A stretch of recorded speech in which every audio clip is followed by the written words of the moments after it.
Yo, what up guys? Daddy J nga pala ulit nagbabalik.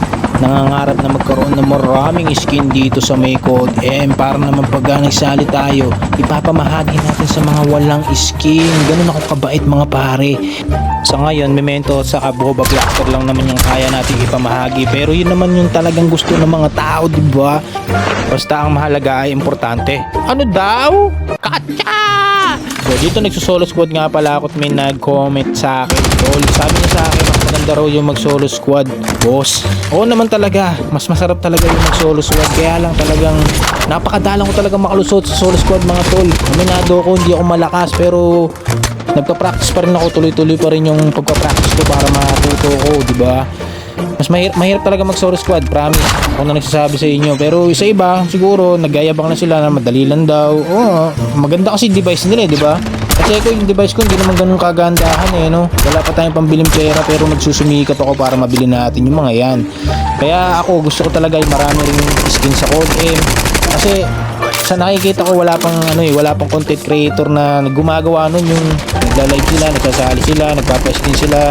Alam niyo ako, ang kaya ko lang ipamahagi sa inyo yung pakikisama mga pare. Yun lang talaga, kaya suportahan niyo ako lagi. Okay lang na yung iba hindi nila ako suportahan, okay lang yun. Yung mga nagbabash diyan, okay lang yun. Wala akong pakialam diyan sa mga yan. Marami pa rin naman susuporta sa akin sa mga ginagawa ko na to, di ba? Basta ang mahalaga ay importante. Ano daw? Katsa! Sabi nga doon sa napanood ko si Kuya Renzo, pag gusto mo lumakas, umalis ka dyan sa may comfort zone mo, okay? Diba? Saka para hindi ka kabahan, okay? Tapos nagawa ko naman na yan. Hindi lang ako nagpo-post nun sa mga dati kong ginagawa, hindi ako nagre-record nun. Nagso-solo squad ako, sumasali din ako sa iba-ibang mga squad. Yun, basta pag-aralan ko na yan. Hindi naman sa porket na nasabi ko na yun. Nasabi ko na magaling ako, hindi pa rin ako magaling, okay? Pakikisama lang talaga ako magaling Yun naman talaga kasi ko kahit sa totoong buhay. Kaya ito, in-apply ko na lang sa paglalaro ng Code M. Dito ko na lang dito ko pinapakita yung pakikisama ko. Okay, hindi niyo naman ako nakakasama sa sa in real life. Kaya dito makikita niyo yung pakikisama ni Daddy J. Siya, ang dami mo sinasabi Daddy J. Ito, voice over na nga natin to. So dito nakapulot ako ng snowboard at may nahabol tayo dito mga tol. Ito na, pupuksaan na natin yan pre.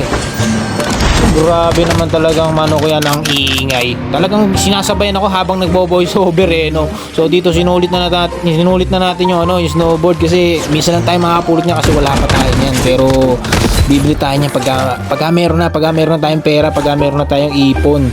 Okay?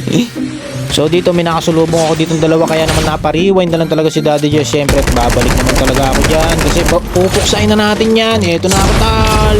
Okay, munti pa nga ako dito mamatay pero buti na lang nakapag-out tayo agad. At nakapag-repo na ako. Siyempre babalik ako dyan kasi may nag-i-snowboard pa, hahabulin natin yan. Kaso nga lang may nakasulubong tayo ditong shockwave, kaya lang hindi niya na napindot yun guys. Kasi naunahan na natin siya at mayroong sumusugod ditong dalawa. Siyempre pupuksain na ni Daddy J yan.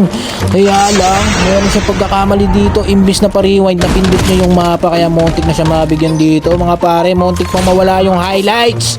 So dito nagrepo lang ako at syempre babatuhan na natin ng atis yan. Baka pa maka-up.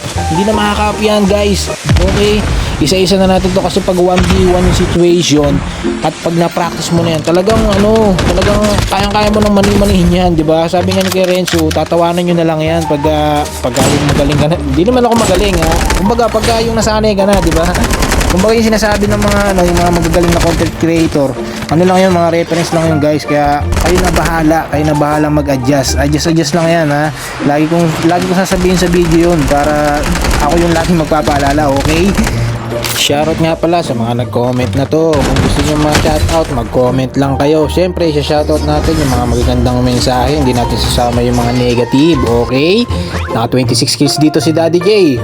GG's mga tol. Keep on winning!